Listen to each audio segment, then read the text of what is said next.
Thank you. Stephen Wright from the City UK. It's a question really for both speakers, because I'd like to turn the question to Britain and the British situation. It seems to me that we are in a unique position here because the dysfunctions of Pakistan are not only an international problem, but a domestic problem in Britain. And it's at the source of most of our terrorist threat on our streets, as well as a great social problem. So I would like to ask for the speaker's comments on that, but in particular, and especially from Mr. Majeed, if he has any comments to make on the state of Islam in British society now, and the degree to which there is the potential for more social harmony among the Islamic community in our country. Thank you. You've of course lived here in London for many years now. Yes, I've been here since 1969, off and on. What's happened here among us Pakistani British immigrants and then citizens is that we have been excluded from British life.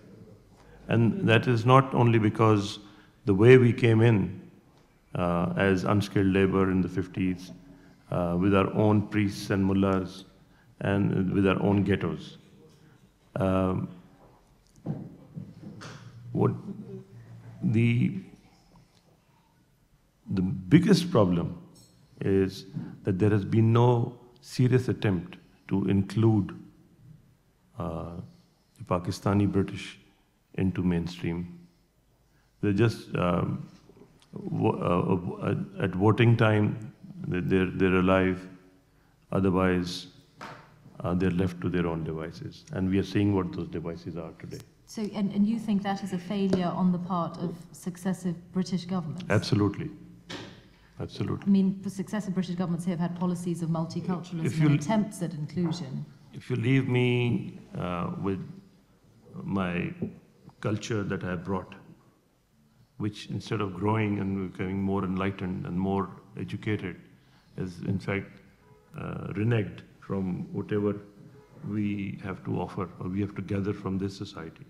We have not attempted to actually become inclusive, but because we have no choice, we have not been given that option by our nuclear family or our extended families.